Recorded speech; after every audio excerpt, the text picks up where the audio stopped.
Bienvenue dans un autre cours à distance. Deuxième année du cycle secondaire collégial.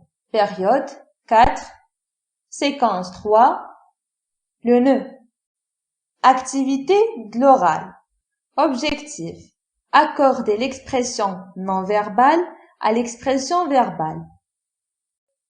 Observation. Observez les images suivantes.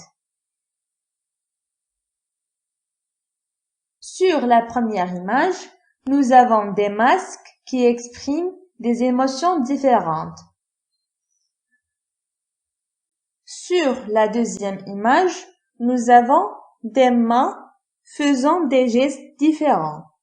Chaque masque a une signification différente et chaque geste a aussi une signification ou bien un sens différent.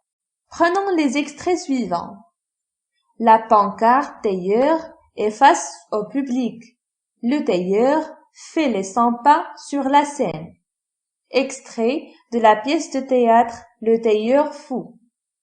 Comme vous pouvez le constater, il s'agit de didascalie qui donne des informations sur le décor ainsi que sur les mouvements du tailleur ou bien le comédien qui va jouer le rôle du tailleur.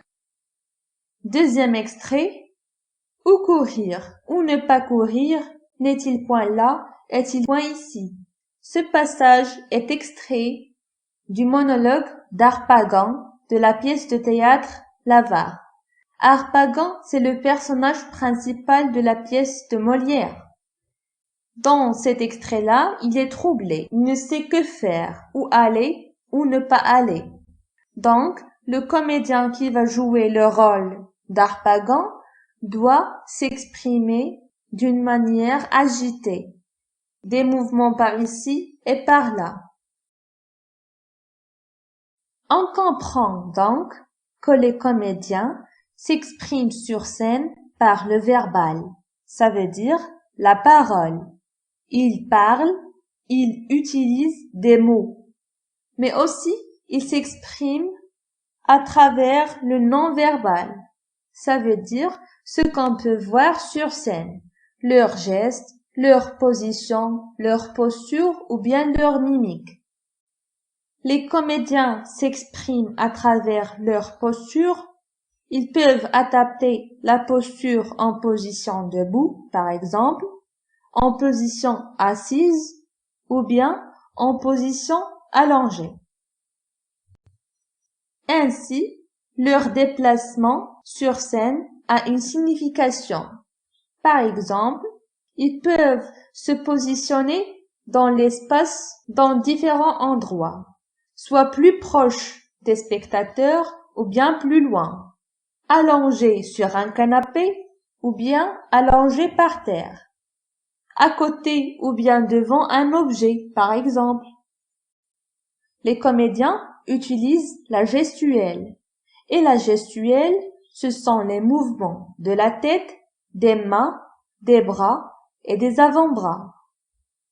Par exemple, le hochement de tête pour dire oui ou non. Le doigt droit vers quelqu'un ou vers quelque chose.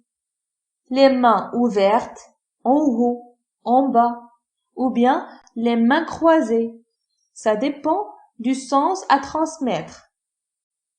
Et finalement, ils s'expriment à travers les expressions faciales. Ça veut dire la mimique. Ils peuvent exprimer la joie, l'étonnement ou bien la surprise, la tristesse, la colère, etc. Retenons.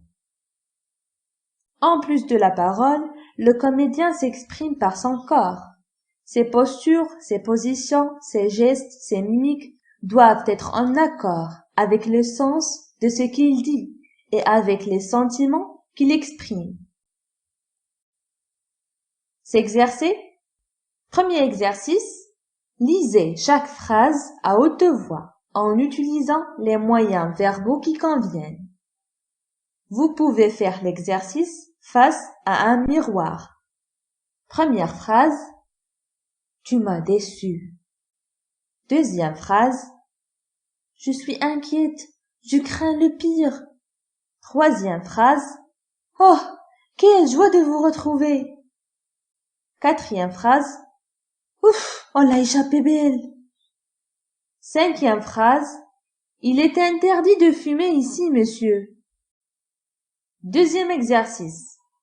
Exprimez chacun des sentiments suivants par une phrase accompagnée de moyens non verbaux. Ça veut dire, vous devez former des phrases et les dire d'une manière expressive en utilisant les moyens non verbaux.